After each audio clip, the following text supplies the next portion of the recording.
Assalamualaikum warahmatullahi wabarakatuh. Alhamdulillahi hamdan daiman abada. Walhamdulillahi thumma alhamdulillahi. Alhamdulillahi rabbil alamin ala ma kana yulhimuni. Alhamdulillahi maulaya salli wa sallim daiman abada على حبيبك خير الخلق كلهم يا رب صل وسلم على خير النبي والآل والصحب والغوث العظم محي الدين. அல்ஹம்துலில்லாஹ்.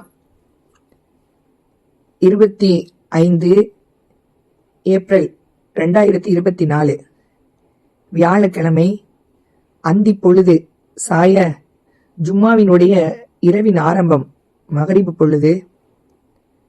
குவளையக்கோன் குருநாதர் எஜமான் குத்துபுல் அக்தாப் கௌசுல் ஆலம் முஹியுத்தீன் அப்துல் காதிர் ஜீலானி ரலியல்லாஹு அன்ஹு அவர்களுடைய ஆட்சி கூடம், ஆன்மீக பீடம், அவர்களுடைய அரசோச்சும் அந்த அவைக்கு ஜியாரத்திற்கு அருகாமையிலேயே நெருக்கமாக நிற்கும் பாக்கியம் கிடைத்தது. அல்ஹம்துலில்லாஹ். எத்தனையோ ஏக்கங்கள், கவலைகள், துன்பங்கள், மன கஷ்டங்கள் எல்லாம் உள்ளத்தை அழுத்த, நோய்களும் வலிகளும் பிணிகளும் வேதனைகளும் எனது உடலை நெருக்க, நான் செய்த தவறுகள், சிறு பிழைகள், பெரும் பாவங்கள் என எல்லாம் எனது கல்வில் நிழலாட, மன்னரை வாழ்வு, மஹ்ஷரின் ஈடேற்றம், இப்படி எல்லாவற்றிற்குமாய் தீர்வு காணும் சந்நிதிக்கு வந்துவிட்டோம் என்ற குமரலோடு கதறி அழத் தோணுகிறதே. எல்லாவற்றிற்கும் தீர்வு கிடைக்கும் என்ற நம்பிக்கையோடு அழுது புலம்ப எத்தனித்த வேளையில் குவளையக்கோன் குருநாதர் எஜமானருக்கு நம் மனதில் உள்ள அனைத்துமே அவர்களுடைய கஷ்பினால் அறிய முடியும். நமது ஆசான்களும் பிள்ளைகளும் முஹிப்பீன்களும் நம்மை சார்ந்தவர்களும் எவையெல்லாம் முறையிட்டு வைத்தார்களோ, குத்துபுல் அக்தாப் கௌசுல் ஆலம் முஹியுத்தீன் அப்துல் காதிர் ஜீலானி ரலியல்லாஹு அன்ஹு அவர்களிடம் செல்ல போகிறோம் என்றதும் எத்தனையோ தேவைகளை முறையிட்டார்களோ அவை அத்தனையும் முறையிடும் அன்றே அவர்களுடைய சபையில் ஒப்படைக்கப்பட்டு விட்டது. எல்லாம் உங்களுக்கு தெரியும். எங்கள் அனைவர்களுடைய நோக்கங்களும் தீன் துனியா ஆகிரத்துடைய எல்லா பாக்கியங்களும் கிட்ட வேண்டும் என்று கேட்டவர்களாய் அந்த அருள் சந்நிதியிலேயே நாங்கள் உணவருந்தக்கூடிய, உறங்கக்கூடிய அந்த பாக்கியமும் கிடைத்தது. கனவிலும் நினைவிலும் காண வேண்டும் என்ற ஏக்கத்தோடு தூக்கமும் மிகைக்கிறது. அடுத்த நாள் வெள்ளி ஜும்மாவுடைய தொழுகைக்கு பின் உள்ளே ஜியாரத்திற்காக வேண்டி நாங்கள் உங்களை அழைத்து செல்வோம் என்று எங்களை அழைத்து சென்ற ஹுசைனியா குழுவனுடைய அன்பான அழைப்பு கிடைக்கிறது. நாங்கள் முதலாவதாக ஜுனைதுல் பக்தாதி ரலியல்லாஹு அன்ஹு அவர்களுடைய ஜியாரத்தை தான் முதலில் நாங்கள் சந்தித்தோம். அங்கே நாங்கள் இளந்தை மரத்தினுடைய அந்த வாசனைகளும் ஈச்ச மரங்களும் அந்த நிழலில் நாங்கள் செல்லும் பொழுது அவர்கள் புழங்கி வந்த அந்த நறுமண கிணற்றின் தண்ணீரையும் நாங்கள் அருந்தும் பாக்கியம் கிடைத்தது. ஜுனைதுல் பக்தாதி ரலியல்லாஹு அன்ஹு அவர்களை பற்றி நாம் கேள்விப்பட்டிருப்போம். அவர்கள் சிறந்த மல்யுத்த வீரர், அரசாங்க வீரராக, அரசேர் நிர்ணயித்த ஒரு மல்யுத்த வீரராக இருந்தார்கள். எப்பொழுதுமே வெற்றி கண்டு பரிசுகளும் அவர்கள் வெற்றி பெற்ற அவர்களுடைய பரிசுகள் நிறையவே அவர்களிடம் இருந்தது. அரசாங்கத்திற்கு ஒரு அடையாளமாக அரசவையில வைக்கப்பட்டு கூட இருந்தது. இப்படியான ஒரு பொழுது ஒருவர் அரசு சந்நிதியிலே சவால் விடுகிறார். இந்த ஜுனைதுல் பக்தாதி ரலியல்லாஹு அன்ஹு அவர்களை நான் வெற்றி காண்பேன் என்கிறார். போட்டி நடக்கிறது.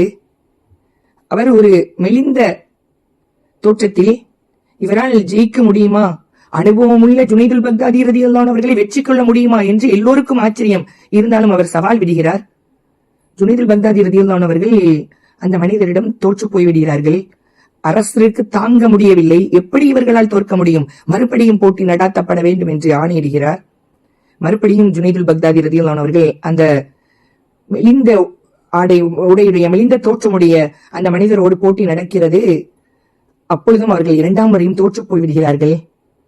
அன்றைய இரவே கனவில் கண்மணி ஹபீப் ஸல்லல்லாஹு அலைஹி வஸல்லம் அவர்கள் தோன்றி ஜுனைதுல் பக்தாதி ரலியல்லாஹு அன்ஹு அவர்களிடம், எனது வம்சத்தில் உள்ளவர், உங்களுடைய காதில் நான் ஒரு சாதாத், கண்மணி ஹபீப் ஸல்லல்லாஹு அலைஹி வஸல்லம் அவர்களுடைய வம்சத்தை சார்ந்தவர் என உங்களுடைய காதில் முறையிட்ட அந்த சங்கைக்காக உங்களுடைய வீரத்தை எனது பிள்ளையின் முன் பணயம் வைத்தீர்களே, அதற்காக இன்றிலிருந்து நீங்கள் ஆன்மீக குழுவின் தலைவர் சையது தாயிஃபா என்று கண்மணி ஹபீப் ஸல்லல்லாஹு அலைஹி வஸல்லம் அவர்கள் பட்டமிட்டு அழைத்து சென்றார்கள்.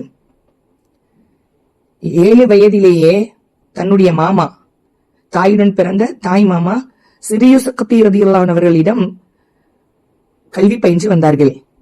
ஆன்மீகத்தில் அவ்வளவு ஆசை.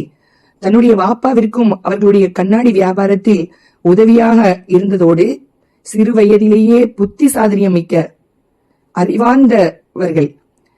அறிவார்ந்தவர்கள் சிறு வயதிலேயே 7 வயதிலேயே இறைவனுக்கு நன்றியோடு நடந்து கொள்வது எப்படி என்ற கேள்விக்கு தன்னுடைய ஆன்மீக குருவினுடைய சந்நிதியில் சற்றும் தயக்கமின்றி அல்லாஹ்வின் அருட்கொடைகளுக்கு மாறு செய்யாதிருப்பதுதான் நன்றி, அல்லாஹ்விற்கு செய்யக்கூடிய நன்றி. அவ்வாறு மாறு செய்தால் அல்லாஹ்வின் அருட்கொடைகளை அனுபவிக்காதிருக்க வேண்டும் என்று விளக்கம் கொடுக்கிறார்கள். இன்னொரு முறை திருமறை வசனங்கள் ஓதி காட்டப்படுகிறது.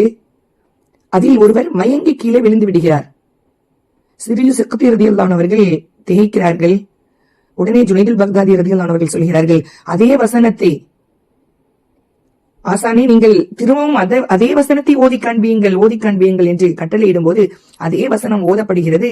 அந்த மனிதருடைய மயக்கமும் தெரிகிறது.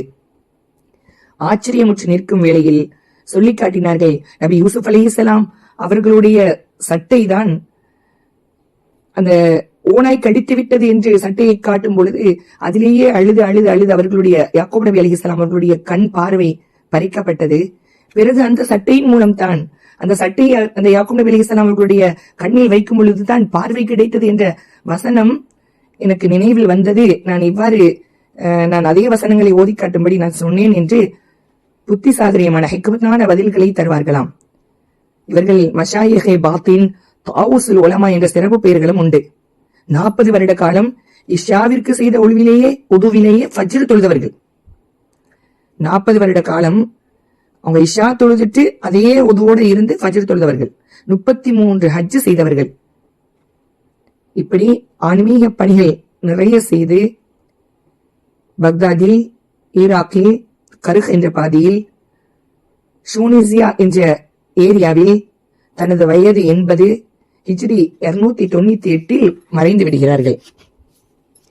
அடுத்து நாங்கள் அபுல் ஹசன் சிர்ரி இப்னு முஹல்லிசு ஸக்தி ரலியல்லாஹு அன்ஹு அவர்களுடைய ஜியாரம் ஜுனைதுல் பக்தாதி ரலியல்லாஹு அன்ஹு அவர்களுடைய ஜியாரத்துக்கு பக்கத்திலேயே இருந்தது. இவர்கள் ஆரம்பத்தில் பழைய பொருட்களை, அதாவது கீழே போட வேண்டிய இந்த பழைய துணிகளை விற்கிற வியாபாரியா இருந்ததுனாலதான் ஸக்தி அப்படின்ற பெயர் கூட இவர்களுக்கு வந்துச்சான். பின்னாடி இவங்க பெரிய வியாபாரியாக இருந்தாங்க. பொதுவாகவே இவங்க வியாபாரத்துல அதிக லாபத்தை பேராசைக்கு இடம் கொடுக்காம சொற்ப லாபம் தான் போட்டு விற்று வணிகம் செய்து வந்திருக்கிறார்கள். இவங்க இந்த சம்பவம் நம்ம எல்லாரும் கேள்விப்பட்டது தான். இவங்க என்ன அப்படின்னு சொன்னா, கடை வீதி ஒரு தடவை கடை வீதியில தீப்பற்றி எரிகிறது. அப்ப இவங்க இவங்களுக்கு செய்தி வருது, எல்லா கடையும் கடை வீதியில தீப்பற்றி எரிதான்னு செய்தி வருது. அடுத்தாப்புல சிறிய சக்கத்தி ரலியல்லாஹு அன்ஹு சொல்றாங்க, எல்லா கடையும் எரிஞ்சிட்டு நாயகமே உங்களோட கடை மட்டும்தான் எரியல அப்படின்னு சொன்ன உடனே அல்ஹம்துலில்லாஹ் அப்படின்னு சொல்றாங்க சிறிய சக்கத்தி ரலியல்லாஹு அன்ஹு. உடனே உங்களுக்கு உள்ளுணர்வு ஏற்படுது, அஸ்தக்ஃபிருல்லாஹ், நம்ம கடை எரியல, மற்றவங்களோட சகோதரத்துவத்துல எல்லா கடையும் எரிஞ்சிட்டு இதுல நம்ம அல்ஹம்துலில்லாஹ்னு சொல்லி சந்தோஷப்பட்டுட்டோமே, எவ்வளவு பெரிய தவறு. மற்றவர்கள் பிற சகோதரர்களுடைய கஷ்டமும் நம்முடைய கஷ்டம் தானே, நம்மை அறியாமல் இவ்வாறு சொல்லிவிட்டோமே, அல்ஹம்துலில்லாஹ் என்று சொல்லிவிட்டோமே என்பதற்காக கிட்டத்தட்ட 30 வருட காலங்கள் 1000 ரக்காத்துகள் தொழுது 1000 பல முறை இஸ்திக்ஃபார் செய்து கொண்டே இருந்தார்களாம். சுப்ஹானல்லாஹ்.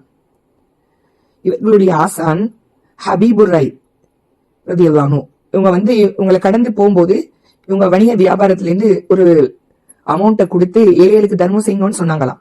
அந்த ஆசான் மனம் குளிர்ந்து அதுதான் இந்த மாணவருக்கு அருள் புரிவாயாக என்று துவா கேட்டிருக்காங்க. அது போல இன்னொரு தடவை மாரூஃபுல் கர்ஹி ரலியல்லாஹு அன்ஹு இவங்களும் இவங்களுடைய ஆன்மீக குரு தான். இவங்க போகும்போது ஒரு அனாதை சிறுவனுக்கு துணிமணிகளை கொடுத்து இது போன்ற அனாதைகளுக்கு செலவழிங்கன்னு சொன்னாங்களாம். உடனே மாரூஃபுல் கர்ஹி ரலியல்லாஹு அன்ஹு அவங்க யாழ்லா இந்த என்னுடைய பிள்ளைக்கு துனியாவை வெறுக்க வச்சிரு அப்படின்னு துவா கேட்டாங்களாம். அன்றிலிருந்து அவங்க துனியாவை அப்படியே வெறுப்பாகி அல்லாலேயே ஃபனாவாகி ஆன்மீகத்துல தெளிச்சவங்க தான் இவங்க சிறிய சக்தி ரலியல்லாஹு அன்ஹு. உணர்வே இல்லாம அல்லாண்டு அப்படியே உட்கார்ந்துருவாங்களாம். உங்களுக்கு பசிக்கலையா அப்படின்னு சீடர்கள் கேட்கும் போது தக்குவா எனக்கு மேய்ச்சதுனால பசி தெரியலன்னு சொல்லுவாங்களாம்.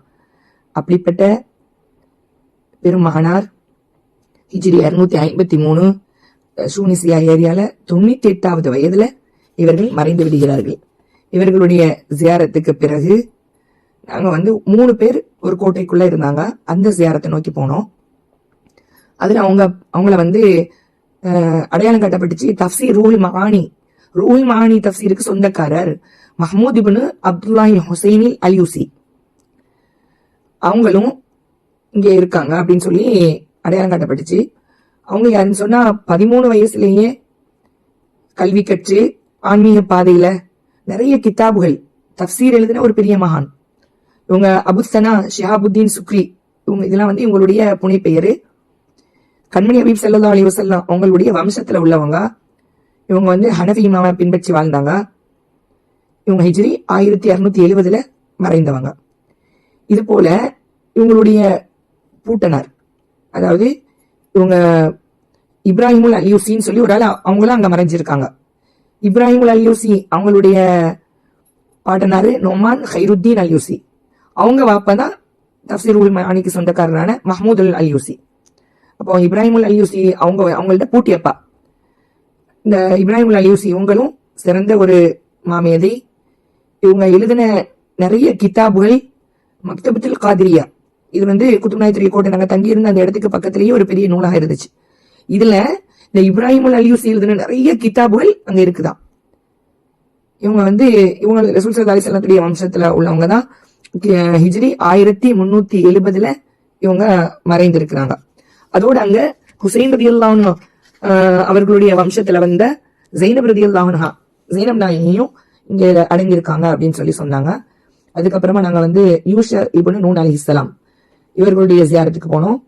இங்க யூஷா இப்னு நூன் யாருன்னா நமக்கு தெரியும்.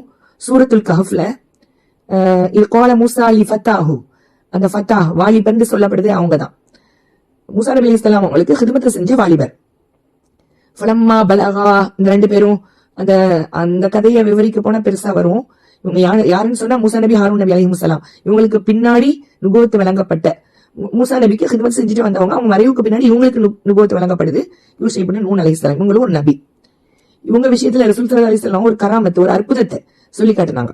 எப்படின்னு சொன்னா பைத்துல் முகத்தஸ வெற்றி கொள்ற பொறுப்பு இவங்க கையில ஒப்படைக்கப்பட்டிருக்குது. அமாலிகா கோத்திரத்துக்கு எதிரா பைத்துல் முகத்தஸ கைப்பற்ற பொறுப்பு இவங்கள்ட்ட இருக்குது. இந்த நேரத்துல அவங்க பைத்துல் முகத்தஸ் நெருங்கும் போது சூரியன் மறையுது.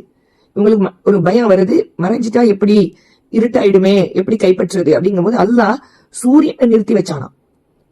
இந்த நபிக்காக யூஷா இப்னு நூன் அலைஹிஸ்ஸலாம் அவர்களுக்காக மறைய போன அந்த சூரியனை அல்லாஹ் நிப்பாட்டி வச்சான் அப்படின்னு கண்மணி ஹபீப் ஸல்லல்லாஹு அலைஹி வஸல்லம் பெருமையா சொல்லி காட்டியிருக்காங்க. 127 வயசு வாழ்ந்தவங்க. மூசா நபி அலைஹிஸ்ஸலாம் அவங்களுடைய மறைவுக்கு பின்னாடி 27 வயது வாழ்ந்திருக்காங்க.